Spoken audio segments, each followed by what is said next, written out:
Hey friends, welcome back. I'm Anshul and today we'll be doing the second chapter of our revision series. Friends, आज के chapter का नाम है The Periodic Classification of Elements. Friends, ये chapter बहुत easy है. ये chemistry का लास्ट चैप्टर है हमारे बुक का और इसके अंदर हमें दो ही चीजें पढ़नी है. एक है अर्ली अटेम्प्ट्स ऑफ क्लासिफिकेशन और second is our modern periodic table. अब इसके अंदर सब टॉपिक्स भी हैं. फर्स्टली मैं आपको आज एक हाईलाइट दे देता हूँ कि आज हम पढ़ने क्या वाले हैं, सीक्वेंस क्या रहने वाला है. फर्स्ट इज फ्रेंड्स, हम लोग पढ़ेंगे अर्ली अटेम्प्ट्स ऑफ क्लासिफिकेशन, जिसके अंदर 3 अर्ली अटेम्प्ट्स हमें बताए गए हैं. First is Dobereiner triad, second Newland law of octave and third one is Mendeleev's classification. Then friends हमारी पीरियडिक टेबल है. पीरियडिक टेबल के बारे में हमें पहले एक बेसिक आइडिया दिया जाएगा कि होता क्या है, कितने ग्रुप्स होते हैं, कितने पीरियड्स होते हैं, क्या उसका एक बेसिक स्ट्रक्चर है. और सेकंड जो इसके अंदर सब टॉपिक है वो है trends in periodic table. So friends, इसी तरीके से हम लोग स्टार्ट करते हैं. फर्स्टली अर्ली क्लासिफिकेशन के अंदर जो हम लोग का फर्स्ट टॉपिक आता है दैट इज डोब्रेनियर ट्रायड. अब फ्रेंड्स, जब हम क्लासिफिकेशन वर्ड सुनते हैं तो क्लासिफिकेशन का मीनिंग क्या होता है? It means to group something according to their specifications. कोई भी चीज को उसके स्पेसिफिक प्रॉपर्टी के हिसाब से उसको ग्रुप करना.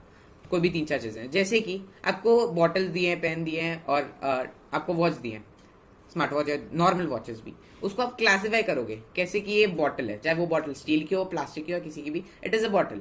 उसी तरीके से आप वॉचेस को जब क्लासिफाई करेंगे, स्मार्ट वॉच भी हो सकती है, एनालॉग वॉच भी हो सकती है, डिजिटल वॉच भी हो सकती है, but they are all watches, तो एक ग्रुप में आएंगे. यही होता है क्लासिफिकेशन. अब इसकी इंपॉर्टेंस क्या है फ्रेंड्स? हम लोग अपनी लाइफ में बहुत सारी चीजों को क्लासिफाई करते हैं. क्यों करते हैं? So that we make our life easy. And similarly in this chapter क्यों क्लासिफिकेशन किया गया? To make the study of elements easy. अगर ये ग्रुप रहेंगे तो हमें लर्न करने में आसानी होगी, हम समझ पाएंगे कि क्या प्रॉपर्टीज हैं. हम लोग टेबल एक चीट शीट की तरह यूज कर सकते हैं to get to know about their properties and we can predict the properties of the elements also. That is why classification is important. First classification, early attempt of classification was done by Dobereiner. Year वगैरह that is not much important in science, but it was in 1817 by John Wolfgang Dobereiner. And इन्होंने क्या किया था? He classified the elements according to the increasing order of the atomic masses and he grouped elements in the group of 3. He made groups of 3 and called them triads. मतलब इसने अलग अलग groups बनाए जिसके अंदर हर ग्रुप में 3 elements थे और हर ग्रुप का नाम ट्राइड दिया गया. हर ग्रुप को ट्राइड बोलते हैं बिकॉज देयर आर 3 एलिमेंट्स. अब इन्होंने क्या कहा कि जो भी ये ट्राइड के अंदर जो भी एलिमेंट्स आते हैं उनको अगर आप increasing order of the atomic mass के हिसाब से रखेंगे, मतलब एटॉमिक मास के इंक्रीजिंग ऑर्डर यानी असेंडिंग ऑर्डर में, सबसे छोटा फिर उससे थोड़ा ज्यादा एंड दी लार्जेस्ट, इस सीक्वेंस में अगर आप रखेंगे तो जो सेंट्रल मोस्ट आपका एलिमेंट होगा वो जो एक्सट्रीम्स है उनका मीन होगा. मीन यानी एवरेज. उन दोनों का उनका एटॉमिक मास ऐड करके and will divided by 2, then will get the mass of this central element. It will be an approximate value. Approximate होगा 20. अगर 23.7 दिया है, 23.2 दिया गया है, will take it as 23 if the element has 23. It will be satisfied. Friends, इन्होंने क्या किया था? इन्होंने ये जब किया तो ये 3 ही ग्रुप्स बना पाए, 3 ही ट्राइड्स फॉर्म कर पाए सक्सेसफुली. 3 ट्राइड्स कौन कौन से थे? First one was lithium, sodium and potassium. Second chlorine, bromine and iodine. Third one was calcium, strontium and barium. अब क्योंकि ये 3 ही ऐसे ग्रुप्स बना पाए, 3 ही ग्रुप्स आइडेंटिफाई कर पाए, it was a major drawback of Dobereiner's classification. ये एक ड्रॉबैक है क्योंकि फ्रेंड्स 3 ही अगर क्लासिफाई कर पाए तो ये हेल्पफुल नहीं हुआ क्योंकि हमें इतने सारे एलिमेंट्स पढ़ने हैं. Currently 118 elements are there that we know, और इनमें से 94 आर नेचुरली अकरिंग और बाकी 94 are naturally occurring, 24 are synthetic जो मैन मेड है. सो और उस टाइम पर देयर वर अराउंड 30 एलिमेंट्स. तो 30 में से अगर आप 3 ग्रुप्स यानी 9 एलिमेंट्स ही क्लासिफाई कर पाए, then it was not useful at that time. तो this idea was dropped. Next who came was Newland, John Newland. सबके नाम में जॉन आ रहा है. It is a common thing in, मतलब English speaking people they have the common name John. उसी तरीके से इनका भी नाम था John Newland. Friend, John Newland ने 1866 के अंदर क्लासिफिकेशन किया था और इनके क्लासिफिकेशन को हम लोग बोलते हैं लॉ ऑफ ऑक्टेव्स. ऑक्टेव्स क्यों? ऑक्टेव्स आपको पता है म्यूजिक के अंदर होते हैं, जो सारे गामा पदा नीसा जो होता है, एंड इंग्लिश के अंदर डो रे मी फा सो ला टी इस फॉर्म में था बिकॉज इन्होंने कहा था कि वो पीरियडिक रीअकरेंस होता है एलिमेंट्स का. कैसे होता है कि फर्स्ट एलिमेंट जो होगा उसकी प्रॉपर्टीज 8th एलिमेंट रिजेंबल करेगा. हर 8th एलिमेंट ऐसे रिजेंबल करेगा. For example friends, first element आपका कोई है लिथियम, और उसके सीक्वेंस में जब आप जाएंगे लिथियम, फिर lithium, beryllium, boron, carbon, nitrogen, oxygen, fluorine, neon, sodium. फिर जब सोडियम आएगा, sodium will be the 8th element, तो सोडियम की प्रॉपर्टीज लिथियम के सिमिलर होंगी. ये कहा था न्यूलैंड ने। इसी तरीके से इन्होंने अपनी एक टेबल मतलब एक फ्लो चार्ट इन्होंने अपनी एक टेबल फॉर्म की थी जिसके अंदर इन्होंने कुछ एलिमेंट्स को क्लासिफाई किया था। सो फ्रेंड्स, उस टाइम पे there were around 56 elements were known, जिनमें से इन्होंने फर्स्ट एलिमेंट हाइड्रोजन था with the lowest atomic mass, और the last element 56 element was thorium. 56 element thorium था। तो 56 एलिमेंट्स को इन्होंने क्लासिफाई कर दिया था एक टेबल के अंदर इसी फॉर्म में कि इन्होंने सीक्वेंस वाइज लिखा था, और 8th एलिमेंट जैसे आया उसको फर्स्ट एलिमेंट के नीचे ले गए। यही इन्होंने क्लासिफिकेशन किया है। अब फ्रेंड्स, इसका ड्रॉबैक क्या था और क्या इसका अचीवमेंट क्या था? अचीवमेंट ये था कि we could predict the properties of some elements, but इसी का जो एक क्या कहते हैं कॉरेस्पॉन्डिंग ड्रॉबैक है वो ये है कि friends it was only applicable up to calcium. Calcium के आगे एप्लीकेबल नहीं था क्योंकि प्रॉपर्टीज रिजेंबल नहीं हो रही थी 8th एलिमेंट के। आपकी बुक में एक टेबल भी दिया हुआ है, आप देख सकते हैं, टेबल 5.3 है, and you will get to know कि उसके अंदर बहुत सारे ऐसे एलिमेंट्स हैं जो कि गलत प्लेस किए गए। आप देख सकते हैं कोबाल्ट एंड निकल जो है वो फ्लोरीन और क्लोरीन और हाइड्रोजन के साथ में प्लेस किया गया है। अब ठीक है, हाइड्रोजन फ्लोरीन क्लोरीन को तो समझ में भी आता है, they have this single valency properties में almost similar, but cobalt and nickel जिसकी प्रॉपर्टीज आयरन के सिमिलर है उसको प्लेस कर दिया था फ्लोरीन और क्लोरीन के साथ में। That was wrong. तो ये भी एक ड्रॉबैक था इसका। नेक्स्ट ड्रॉबैक था फ्रेंड्स कि इन्होंने अज्यूम किया था there only 56 elements and no more discovery would take place, और जैसे कि हमें पता है मोर देन डबल एलिमेंट हो गए हैं अभी currently. 118 means 56 into 2 you will get 112 and it's more than that। तो इतने एलिमेंट्स डिस्कवर हो गए, तो ये लोग ही वाज प्रूव्ड रॉन्ग, वो गलत प्रूव हो गए थे क्योंकि इन्होंने अज्यूम किया था 56 elements and 56 will remain, no further discovery will take place. Friends, इसका नेक्स्ट ड्रॉबैक क्या आप ले सकते हैं? Next drawback was he adjusted two elements in the single slot. Cobalt और निकल मैंने आपको एग्जांपल दिया, ये इसका भी एग्जांपल है कि इन्होंने कोबाल्ट और निकल को एक ही स्लॉट के अंदर, एक ही बॉक्स के अंदर फिक्स कर दिया था just to maintain the continuity in the properties, but वो भी नहीं हुआ। सो ये अनसक्सेसफुल रहा था। And the last drawback was कि नोबल गैसेस को प्लेस करने के लिए कोई भी जगह नहीं थी। नोबल गैसेस जो बाद में डिस्कवर हुई थी बहुत लेट डिस्कवरी हुई बिकॉज ये बहुत ज्यादा इनर्ट होती हैं और रिएक्टिव नहीं होती, इसलिए discovery it was very difficult, बहुत टाइम लग गया। तो इसीलिए इनकी टेबल में प्लेस भी नहीं कर सकते थे हम लोग जो ये थे noble gases. So his idea was also dropped. Next is the classification by Mendeleev. Mendeleev is one of the greatest chemist, and इन्होंने जो क्लासिफिकेशन किया it was taken as the base for the classification of elements by further by the Henry Moseley, जिन्होंने modern periodic table design किए जो हम लोग अभी पढ़ते हैं और जो हम पढ़ने वाले हैं। तो मेंडलीव जो थे, मेंडलीव ने क्या किया, उन्होंने जो अपनी एक पीरियडिक टेबल बनाई उसके अंदर उन्होंने 8 ग्रुप्स रखे एंड 6 पीरियड्स इन्होंने फॉर्म किए थे। अब इन्होंने जो क्लासिफिकेशन किया इट वाज बेस्ड ऑन की केमिकल प्रॉपर्टीज क्या है, फिजिकल प्रॉपर्टीज क्या है, और साथ ही साथ उनका increasing order of the atomic mass. Atomic mass पे डिपेंड करते को बेस बनाकर इन्होंने अपनी टेबल को डिजाइन किया था। और सिमिलर केमिकल प्रॉपर्टीज कैसे देखी गई, वो ऐसे था कि जो उनका कंपाउंड होगा विथ ऑक्सीजन एंड हाइड्रोजन, यानी ऑक्साइड और हाइड्राइड का जो फॉर्मूला होगा, जिनका सिमिलर फॉर्मूला है, they will be following the same group. इस तरीके से इन्होंने क्लासिफाई किया था एलिमेंट्स को। At this time 63 elements were known. 63 elements को इन्होंने क्लासिफाई किया था। अब इनकी जो टेबल है it is not important to be remembered, इनकी टेबल को याद करने की जरूरत नहीं है। Same goes for the Newland and but Dobereiner ने ट्राइड, आप उसको थोड़ा सा देख लीजिए। Questions are based on that कि आपसे पूछ लिया जाता है न्यूलैंड लॉ ऑफ ऑक्टेव का, सॉरी डोब्रेनियर ट्राइड, कोई भी एक का एग्जांपल दे दीजिए, ऐसे क्वेश्चंस आ जाते हैं। तो डोब्रेनियर को आप याद करिए, ट्राइड्स को, but this table and the table of the Newland are not that important. Next, इन्होंने जो क्लासिफाई किया था इसका अचीवमेंट क्या था? इन्होंने जो ड्रॉबैक्स थे न्यूलैंड के उनको रिकवर किया था, उनको क्योर किया था। क्या ड्रॉबैक्स थे? कैल्शियम तक एप्लीकेबल था। इनकी टेबल बहुत हद तक बहुत सारे एलिमेंट्स जो थे वो इन्होंने अच्छे तरीके से एक्यूरेटली क्लासिफाई किए थे।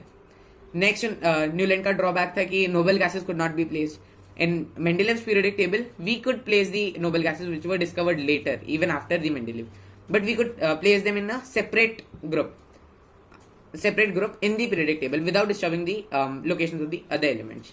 तो आराम से हम लोग इसको क्लासिफाई कर पाए, नोबल गैसेस को भी रखा।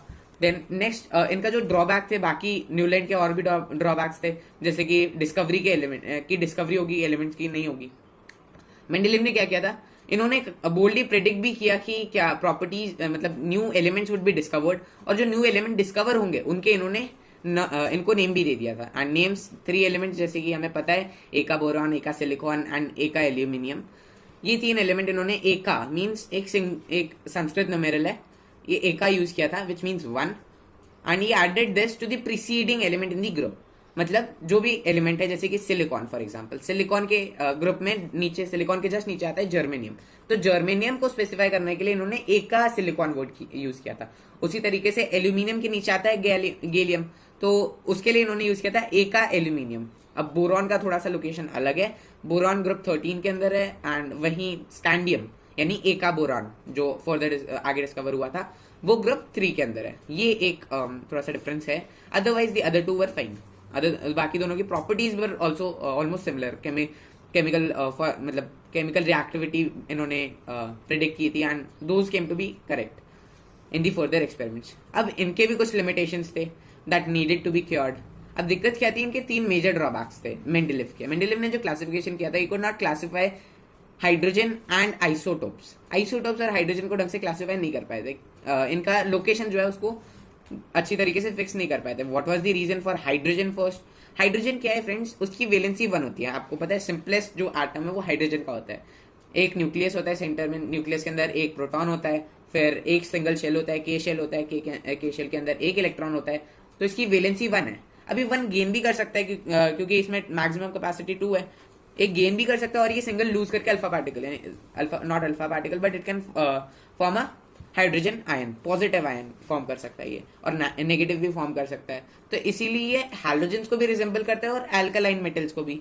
एल्कलाइन मेटल कौन कौन से हैं? लिथियम, सोडियम, पोटेशियम, ये सारे आपके एल्कलाइन मेटल्स है। और हैलोजेंस है फ्लोरीन, क्लोरीन, आयोडीन, ब्रोमाइन, ये सारे आपके हैलोजेंस है। तो इन दोनों को रिजेंबल करता है। दैट इज वाई इनका जो क्लासिफिकेशन था, इनकी लोकेशन जो थी, it was difficult to be fixed. इनकी हाइड्रोजन को एक फिक्स लोकेशन नहीं दे पाए थे। Second drawback was the position of isotopes. Isotopes are the elements with same atomic number but different atomic mass. अब ऐसा हो कैसे जाता है? एटॉमिक मास अलग है और एटॉमिक नंबर सेम है। Atomic number means proton number, number of protons, और मास नंबर होता है प्रोटॉन नंबर, मतलब number of protons plus number of neutrons. तो नंबर ऑफ न्यूट्रॉन्स अलग हो जाते हैं। That is why they form isotopes. Isotopes of hydrogen हमने पिछले साल पढ़ा था, प्रोटियम, ड्यूट्रियम एंड ट्राइटियम। ये 3 इसके हाइड्रोजन के हैं। सो ही कुड नॉट, बाकियों के भी क्लोरीन के भी होते हैं, बहुत सारे एलिमेंट्स है, कार्बन का भी है 12 और 14। इनको क्लासिफाई नहीं कर पाए, इनकी पोजीशन नहीं दे पाए थे। What was the reason? कि एटॉमिक मास के बेस पर था। अब एटॉमिक मास के बेसिस पर तो एटॉमिक मास तो आइसोटोप्स का अलग अलग आएगा, but the atomic number would be the same. तो एक कार्बन के साथ में आप दूसरा भी कार्बन रखोगे क्योंकि इसका एटॉमिक मास अलग है और इसका अलग है, तो ऐसे तो पीरियड टेबल बहुत ज्यादा मेसी हो जाएगी। दैट इज वाई इन्होंने क्या किया, ये इसको प्लेस नहीं कर पाए थे। That was one more drawback. The third drawback was कि इन्होंने क्या किया, जो इनका अलग अलग इन्होंने क्लासिफाई किया था as per the increasing order of the atomic mass. अब वो इंक्रीजिंग ऑर्डर भी बीच बीच में टूट गया। क्या हुआ कि कोबाल्ट और निकल को इन्होंने इंटरचेंज कर दिया। किसी की अगर एटॉमिक मास ज्यादा है उसको आगे प्लेस कर दिया, उसको पहले प्लेस कर दिया, और एटॉमिक मास जिसका कम है उसको आगे प्लेस कर दिया। दैट वॉज द रीजन कि ये भी एक ड्रॉबैक बन गया, क्योंकि इनका increasing order of the atomic मास ये भी सही स्टेटमेंट नहीं था, ये भी गलत हो गया। इन्होंने एक पीरियडिक लॉ भी दिया था, Mendeleev's periodic law. It states that the properties of the elements are the periodic functions of their atomic masses. अब इसी को इम्प्रूव करके नेक्स्ट आए थे हेनरी मूसले, जिन्होंने ये सारे ड्रॉबैक्स को क्योर किया था। इन्होंने मॉडर्न पीरियडिक टेबल फॉर्म की थी और इन्होंने नया पीरियडिक लॉ फॉर्मुलेट किया था। That was periodic properties of the elements are the periodic functions of their atomic number. यहाँ पे एक ही वर्ड चेंज हुआ है, एटॉमिक नंबर। एटॉमिक मास को इसने रिप्लेस किया। अब atomic number why was that chosen? क्योंकि देखिए जो भी ड्रॉबैक थे मेंडेलिव के, इसको क्योर करने के लिए एक ही इंपॉर्टेंट चीज थी, जो कि एटॉमिक मास जो इनको ठीक करना था। कैसे किया जा सकता है? अगर एटॉमिक मास ठीक अगर ये एटॉमिक मास की जगह एटॉमिक नंबर यूज करते तो उससे क्या होता कि हाइड्रोजन की एक फिक्स पोजीशन होती, हाइड्रोजन की फिक्स पोजीशन होती। दूसरी बात कि आइसोटोप्स को सही पोजीशन मिलती, क्योंकि आइसोटोप्स में एटॉमिक नंबर तो सेम होता है, तो सेम लोकेशन पर एक एलिमेंट के आइसोटोप्स भी रहते हैं और एक सीक्वेंस मेंटेन होता है, क्योंकि isotopes successively atomic number successively बढ़ता है, 1 के बाद में 2, 2 के बाद में 3। सो एक और जो मेंडेलिव का ड्रॉबैक था वो कि 2 एलिमेंट अगर मास के ऊपर बेस्ड है, अगर उनका क्लासिफिकेशन और सीक्वेंस, तो उसके बीच में किसी को नहीं पता कितने और एलिमेंट डिस्कवर हो सकते हैं। वहीं अगर एटॉमिक नंबर पर बेस्ड है तो वो एक सीक्वेंशियल फॉर्म में आपका चलते जाता है, एंड वी नो कि कितना डिस्कवर हो सकते हैं और क्या अगर नहीं डिस्कवर हो सकते हैं, वी नो दैट, क्योंकि एटॉमिक नंबर पर बेस्ड है अभी मॉडर्न पीरियडिक टेबल। यही हेनरी मूसले ने क्या किया था। फिर इन्होंने जो पीरियडिक टेबल बनाई, there were 18 groups in that and there were 7 periods. 7 period के अंदर दो एक्स्ट्रा लैंथेनाइट्स एंड एक्टिनाइट्स भी है नीचे ग्रुप 6 और 7 के अंदर, that we would be reading, we would be learning about in the next year in 11th। But currently जो हमें पता है कि वो एक 18 ग्रुप्स हैं, 7 पीरियड्स हैं। अब इनके अंदर हमें मेजरली जो पढ़ना है वो है एस और पी, ये दो ब्लॉक्स हैं, इनके बारे में पढ़ना है। डी और एफ हम लोग बाद में पढ़ेंगे, डी में ट्रांजिशन मेटल्स हैं और एफ के अंदर एक्टिनाइट लैंथेनाइट्स हैं। तो एस और पी ब्लॉक के अंदर जो मेजर एलिमेंट्स हैं हमें उनको देखना है। अब उनका जो क्लासिफिकेशन किया गया, it was based on firstly atomic number पर बेस्ड था, then similarity in chemical properties, chemical behaviour पर भी इनका क्लासिफिकेशन बेस्ड था। यही दो criteria, these two criteria were chosen by Henry Moseley to classify the elements in the modern periodic table. अब friends modern periodic table जो आती है इसके अंदर आपके ट्रेंड्स हैं, देयर आर सम ट्रेंड्स। अब ट्रेंड्स क्या होते हैं? ट्रेंड्स मीन्स बहुत ही fashion, you can call it a fashion और a sequential form of something. अब ऐसा होता क्या है ट्रेंड में कि आपके जो भी ट्रेंड्स होंगे, जैसे कि एटॉमिक साइज, एटम का साइज किस पर डिपेंड करेगा, कैसे इंक्रीज होगा। टेबल में आप कैसे पता करेंगे कि कौन सा एलिमेंट किसका एलिमेंट का एटम छोटा और किसका बड़ा एलिमेंट है, किसका बड़ा एटम है, ये कैसे आप देख सकते हैं? That comes under the trends. Trends में फर्स्ट ट्रेंड फ्रेंड आपका वेलेंसी पर बेस्ड है। Valency is the combining capacity of the element. अब वेलेंसी फॉर एग्जांपल हाइड्रोजन की 1 होती है, फिर लिथियम की भी 1 होती है, सोडियम की भी 1 होती है, पोटेशियम की भी 1 होती है। इनको सिमिलर ग्रुप में प्लेस किया गया। उसी तरीके से हैलोजन जो थे, chlorine, fluorine, bromine, iodine, astatine, इनकी भी वेलेंसी जो थी वो 1 थी, तो they were placed in the same group. तो आप देख सकते हैं एक सीक्वेंस मेंटेन हुआ, हर ग्रुप के अंदर valency would be the same, valency remains the same in the group, down the group. और पीरियड के अंदर अगर हम देखें तो फर्स्ट वेलेंसी अगर हम इसकी देखते हैं लिथियम के बाद में बेरिलियम आता है। लिथियम की वेलेंसी 1 है, बेरिलियम की 2 है, फिर बोरॉन आता है, बोरॉन की 3 है, फिर कार्बन 4, तो ये 4 तक आया। अब 4 के बाद में टच आता है कार्बन, फिर नाइट्रोजन आता है, नाइट्रोजन की वेलेंसी 3 है, फिर ऑक्सीजन 2, फिर फ्लोरीन 1 और लास्ट नियॉन की वेलेंसी 0 होती है। तो आपने क्या नोटिस किया कि फर्स्ट ये इंक्रीज हुई है 1 से लेकर 4 तक, 1 to 4 इंक्रीज हुई है, एंड देन 4 के बाद में 3, 2, 1 एंड 0 तक डिक्रीज हुई है। तो in the period from left to right, across a period from left to right, valency first increases till 4 and then decreases till 0, और in the group it remains constant. Next trend is for atomic size. Atomic size friends, atomic atom जो है उसका size कितना होगा। अब इसको major करने की एक यूनिट होती है friends, it is picometers. Picometers में मेजर करते हैं तो 1 picometer is equal to 10 to the power -12 meters. It is not that important, but आपको पता होना चाहिए, you must know about everything that is given in the book. It is हर चीज को आपको इंपॉर्टेंट लेके चलना है, but not that important from the examination point of view. अब फ्रेंड्स पिकोमीटर्स में अगर मेजर होता है, atomic size means, atomic size इसका रेडियस को रेफर करता है एक्चुअली। इसका जो एक न्यूक्लियस है एटम का, न्यूक्लियस से लेकर जो आउटर मोस्ट शेल है यानी वेलेंस शेल, उस तक का जो डिस्टेंस होगा that would be the radius of the atom, and radius of the atom would determine the size of the atom. अब जो साइज है वो इन दी ग्रुप कैसे डिफर करता है? In the group friends it the size increases down the group. अब ऐसा क्यों होता है? रीजन, इसका रीजन बहुत इंपॉर्टेंट है। ये रीजन है कि फ्रेंड्स जैसे हम लोग ग्रुप में नीचे जा रहे होते हैं, एग्जाम्पल आप ले सकते हैं कि हाइड्रोजन, मतलब आप अल्कली मेटल्स वाला ग्रुप ले लीजिए, उसमें एक हाइड्रोजन नॉन मेटल है, लेकिन हाइड्रोजन, फिर लिथियम, सोडियम, पोटेशियम, अगर आप देख रहे हैं तो इसमें आप जब इनका इलेक्ट्रॉनिक कन्फिग्रेशन लिखते हैं, हाइड्रोजन का 1 आएगा, लिथियम का 2,1 आ जाएगा, फिर सोडियम का 2,8,1, फिर पोटेशियम का 2,8,8,1। तो आप एक चीज नोटिस कर सकते हैं कि एक तो इनकी वेलेंसी 1 है, जो कि हमने पहले बात किया। अब नेक्स्ट थिंग इज कि इसमें नंबर ऑफ शेल्स इंक्रीज हो रहे हैं, कितने कौन से शेल में कितने इलेक्ट्रॉन्स हैं वो हमें दिख रहा है, तो हमें नंबर ऑफ शेल्स भी पता लग रहा है। हाइड्रोजन में 1 शेल है, लिथियम में 2 शेल्स हैं, सोडियम में 3 शेल्स हैं, और पोटेशियम में देयर आर 4 शेल्स। तो नंबर ऑफ शेल्स इंक्रीज हो रहे हैं। जब नंबर ऑफ शेल्स इंक्रीज होगा तो एटॉमिक साइज भी तो इंक्रीज हो रहा है, क्योंकि जो एक इफेक्टिव न्यूक्लियर चार्ज, एक वर्ड आता है that is very important. Effective nuclear charge मतलब न्यूक्लियस की अट्रैक्टिव कैपेसिटी, कितना वो अट्रैक्ट कर रहा है आउटर मोस्ट शेल के इलेक्ट्रॉन्स को, that is effective nuclear charge. जो इसके अंदर इस केस में जैसे नंबर ऑफ शेल इंक्रीज होते हैं तो ये इफेक्टिव न्यूक्लियर चार्ज कम हो जाता है, दैट इज वाई कि इसका साइज, एटम का साइज बढ़ता है, it increases down the group. Now across the period what happens?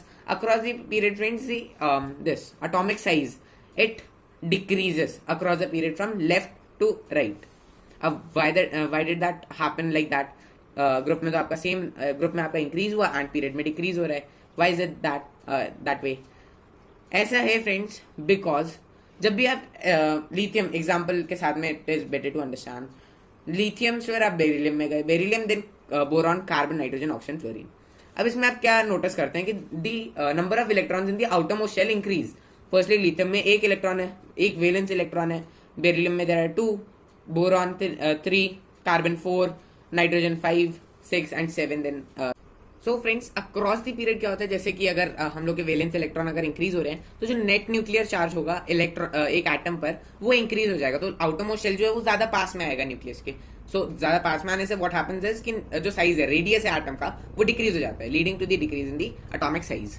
So across the period size of the atom decreases from left to right. Next trend is friends metallic and non metallic character. Metallic non metallic character क्या होता है? Metallic means looking और resembling like a metal, और non metallic means resembling a non metal. कितना ज्यादा कोई element metallic है या फिर नॉन मेटालिक है, that depends on the metallic character. And metallic character and non metallic character depend on the electropositivity and electronegativity. अब electropositivity क्या होती है? It is the ability to gain, it is electropositivity is the ability to lose electron to other atom, और electronegativity is the ability to gain electron और accept electron. So friends जो metals होते हैं they have the tendency to lose electrons to non-metals, and non-metals accept or gain the electrons from metals to form negative ions, and metals form positive ions. So metallic character and non-metallic character increase as the increase or decrease in the size of the atom. Why is that? क्योंकि ऐसा इसलिए होता है friends because जब ऐसा होता है कि एटॉमिक साइज ज्यादा हो जाएगा तो लास्ट जो शेल होता है उसके अंदर इलेक्ट्रॉन एक है या 2 इलेक्ट्रॉन है, 3 इलेक्ट्रॉन है, तो जो लास्ट शेल पर जो इन्फ्लुएंस होगा न्यूक्लियस का वो बहुत कम होगा, तो बहुत आसानी से इलेक्ट्रॉन जो है वो लूज हो जाएगा। और जब इलेक्ट्रॉन लूज हो जाएगा तो it has the ability to lose the electrons, तो इलेक्ट्रोपॉजिटिविटी इंक्रीज हो जाएगी, तो it increases down the group. Electropositivity increases down the group and same for the metallic character, it increases down the group. अब non metallic character and also for the across the period, friend across the period metallic character again what happens is metallic character decreases due to the decrease in the size of the atom. Then non-metallic character. Non-metallic character is just opposite of the metallic character. It decreases down the group and increases across a period from left to right. Means for example friends अगर हम लोग देखें fluorine और chlorine में ज्यादा non metallic कौन सा होगा, तो it would be fluorine, because down the group वो ऊपर आ रहा है and down the group non metallic character decreases. तो अगर फ्लोरीन ऊपर आ रहा है it has more tendency to gain electron then chlorine, तो it is more non metallic than chlorine. वहीं अगर हम मेटल्स का एग्जांपल लें लिथियम और सोडियम में, तो sodium would be more metallic because it lies down the group और it has more tendency to lose the electrons. So friends this was our last topic and एक चीज important चीज जो इसमें आ जाती है that is the nature of the oxide. Nature of oxide हमने पहले भी पढ़ा हुआ है, तो हमें पता है कि मेटल्स जो फॉर्म करते हैं they form the basic oxides and non metals form the acidic oxides. इसी के साथ में फ्रेंड्स हम लोग का चैप्टर खत्म होता है एंड दैट्स ऑल। अगर आपको वीडियो अच्छा लगा हो please hit the like button and इसी तरीके से we will come back to you in a while with the next chapter. Thank you and bye bye till then.